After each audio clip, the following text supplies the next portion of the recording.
Hi, sorry I'm late. Had to stop and smell the roses. It is Saturday, June 19th. You know what that means. We're going to do a little quick review and then we're going to go to you. If you're new to my channel, welcome. And you're in for a really nice treat. Saturdays we dedicate as much time as it takes to you, this ever-growing community of gardeners, to see what you're doing at your house, to inspire others, to show everybody you can do this. We can do this. This isn't the story of my garden. This is the story of our gardens. We're all gardeners. We have one thing in common. We get our hands dirty. And I invite you to become a member of this group. All you have to do is send in a photo. Before we get to these amazing gardens, there's a few things in this garden that we've been following. So let's go take a look. The volunteer turmeric that popped up just the other day got a little brown on some of the leaves, but we didn't even know it was going to be there. Most of the peppers that we overwintered are doing just fine. Alright, the jury's still out on the straw bale planting. It looks like the lettuce is doing okay on top.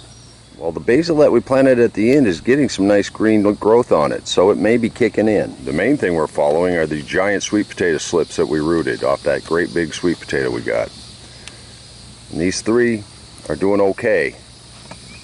There's one over here. This one was the longest vine, but it lost all of its leaves. It's coming back nicely. Then we had the three that we potted up with no roots on them at all. There's our triple. Sweet potatoes seem like they've established pretty well. This is the one we planted off to the side we weren't going to tell my wife about.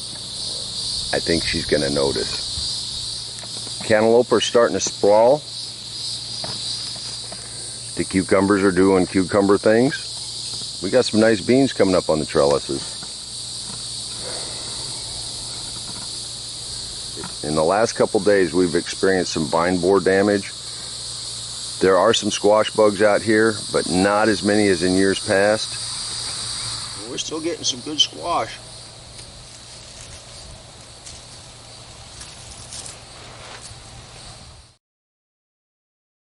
That's the thing. If you're not going to spray, how much can you tolerate?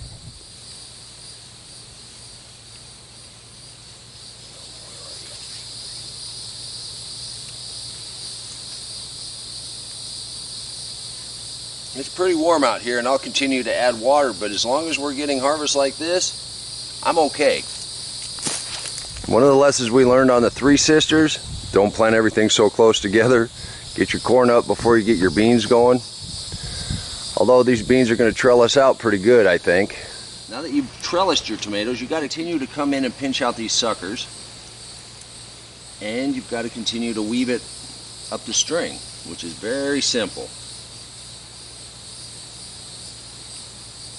Just the leaves around the string. You move on up.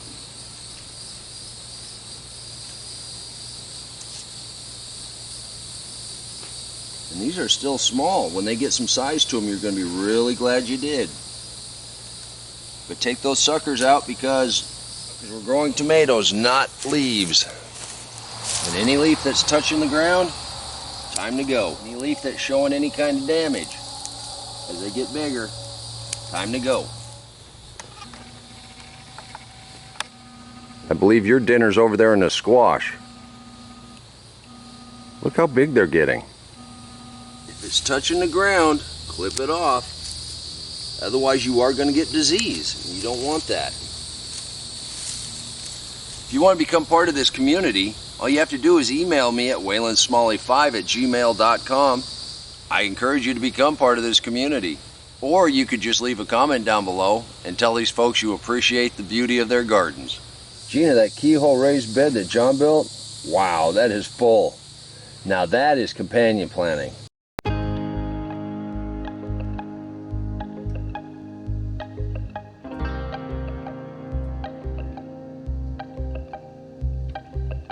Cool cicada, thank you for sharing. Larry dropped us a note with a quick update on his chili peppers, and look, the tomatoes are turning.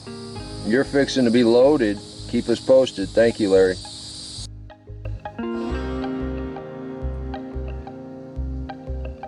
Leon's harvest continues. Wow, that is great. Yellow squash are awesome. Thank you. Nora sent us some color. These flowers are spectacular. Thank you for sharing.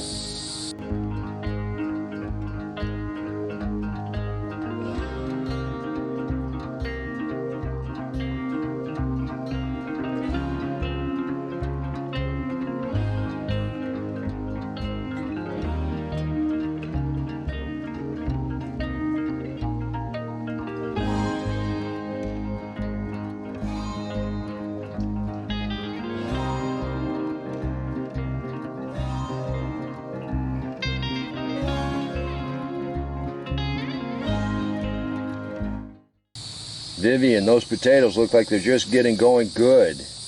Looks like you'll have spuds pretty soon. We'd like to see how the harvest goes. Thank you. Daryl's raised beds are in full swing. Thank you for the update and keep us posted.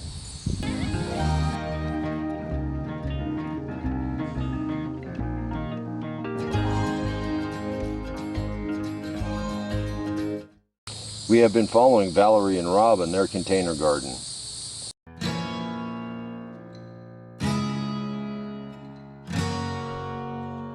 Your cantaloupe and watermelon are mouth-watering.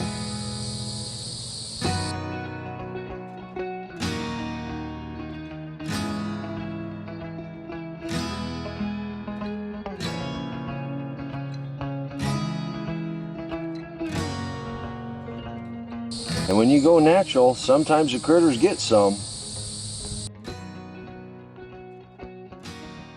Looks like Walter used old-fashioned rings until his potatoes got tall enough to need staking. Then he moved to the string trellis method. He found that the bamboo didn't hold very well in his loose soil, so he went to PVC as an anchor. Looks like he's saving his suckers. I don't know where you're going to plant those, Walter, but this is awesome. We cannot wait till your garden fills out.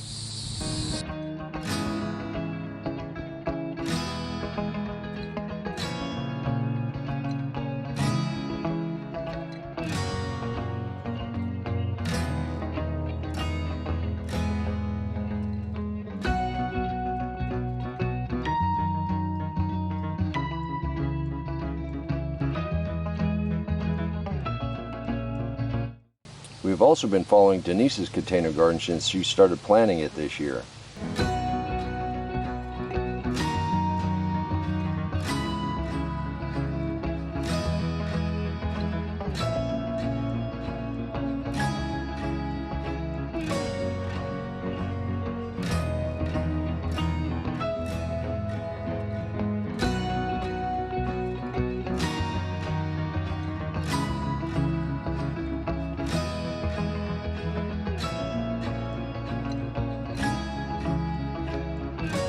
Denise, your ingenuity is truly inspiring. We look forward to the next update. Thank you. I know I've said this before. The difference between the hot compost pile, which is 3 feet or bigger, it heats up, it takes out all the seeds. The cold compost, 4, 5, 6, maybe even a foot thick, it keeps the weeds that are there, it keeps the seeds that are there from germinating, but it doesn't necessarily take them all out. Or the rhizomes for that matter. Look, we've got another turmeric and another squash of some kind. That squash will give us an opportunity to see if seeds produced in this garden thrive better in this garden. We've already eaten up the one squash that we saved out of the compost pile earlier this year. So it's all what you can take. We got volunteers, I can take that. We got wheat growing in the straw, I can take that. We've got bugs sharing some of our vegetables. I can even take that. I know how good the coleslaw tasted out of those cabbages. I know how good the squash is going to taste tonight for dinner. It's a fine trade-off. I just tend this garden. God produces what He wants for us to have.